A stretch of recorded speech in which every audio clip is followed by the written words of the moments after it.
Janet Ouko is an education rights defender and executive director at Tunza Mtoto organization. She has been in the corridors of power, and she now exposes how President William Ruto is allegedly using Education Principal Secretary Julius Bitok, who comes from Ruto's backyard, to milk the education docket dry. Listen up to this clip.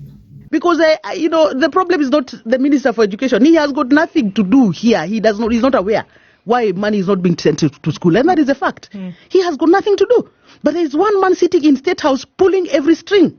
He decides what is going to be paid. He decides what is his profit. And we are operating from somebody who thinks that everything in this country should end up in his pocket or in his village. Janet, are you saying that? I am saying that. Are you saying? Let me tell you, let me rationalize for me why today we are having Bitok as a PS for education. What is the sector going through? We are going through CBC, all these transitions and all that. You know that? In my view, very humble view for that matter, I expected someone who at least is familiar with the sector to be the PS education. That's what I expected. But imagine that right now, when we were having all these conversations about CBC, this guy right now being the PS for education was an ambassador somewhere in Pakistan. Just when we want to do the implementation, he was the PS immigrations and everything else. So remote to the sector. But you know what? The PS for education, the biggest spender of Kenya's budget, has to come from Rift Valley. Let's put that is a criteria. That is the only criteria that we are applying. And that is why we refuse to have conversations with people who are pretending to have conversations with people, but they are mapping out places for where they want to eat. And they have no intention whatsoever to do the right thing. Let me tell you, why are we changing from NEMIS to KEMIS today? Who are the business people who are the owners of KEMIS? And why do we need to change for Christ's sake when the sector is going through so much reforms? Is it the time for introducing something new? Who said that we must change everything? You come in, you decide university funding is not working. We ask you, what in God's name was not working so that you decided to change to the new funding model? What was not working? Everything was working apart from the fact that you did not have an opportunity to eat. Let me add so something you decide to pretend you're changing so that you can create a gap for you to get your hands into our coffers. It is not acceptable. It is not okay to say that why do we not get it right always in education? Because I've been in this sector for 2 decades now and have occupied spaces that have moved the sector to where it is now. And I can tell you that there is a certain time when we made progress in this country.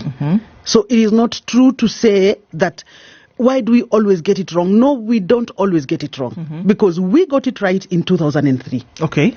When Kibaki was the president and he made a decision that let every child come back to school. Okay. That man was coming from somewhere. That man was coming from a very solid understanding of what the philosophy behind education. And that man was coming from a global perspective. What are other nations doing in education? What did we agree in 1990 in Jomtien in Thailand? What did we agree in 2000 in Dakar? And you know very well that when agreements are made and countries sign these international treaties and agreements, they become part of our laws. And we are supposed to domesticate that. That is from where President Kibaki was coming from. And later on, his predecessor, President Uhuru Kenyatta, picked from there. He may not have done as phenomenal stuff, but one thing that we saw, he took the sector from where it was to a different level. Okay. Including sustaining whatever efforts that Mwai Kibaki had put in place. He tried to keep to that step. Okay. What do we have now? What do we have now? We have a reverse. Somebody who does not understand the philosophy of education, someone who is a profiteer, exists to make every decision that will add a shilling to his pocket. That is what we're having right now. And it is really painful to watch us go back to where we were, even before President Kibaki came in. Because these are conversations I have had with the CS. These are conversations I have had with Kosgei, the chief of staff of State. I have had these conversations with them. And I have sat in task forces and we have had these conversations. And I'm telling you. Now, Janet Ouko claims that President Ruto does not understand the philosophy of education, which, in his sense, is a branch of philosophy that examines the nature, aims, problems, and the nitty-gritties of education, which ought to be understood by those in power in order to improve the quality of education that we have in this country. But look what happened. This docket appears to have been politicized, with a half of the principal secretaries hailing from the president's community. And this is one of the reasons why a lot of people, including Janet Ouko, are losing trust in the government. She now believes that President Ruto's intention is not to serve the public, but rather to make money in every possible way. Recently, we were told that the government does not have enough money to finance the KCPE and KCSE exams. And this is now threatening the future of about 3.5 million pupils, including vulnerable girls. As a country, we probably arrived at this point because decisions with regards to education are made at the highest levels of government. And this means that even if they are experts in the education docket, as long as education decisions are being made and communicated from State House, then we are still far from realizing reforms.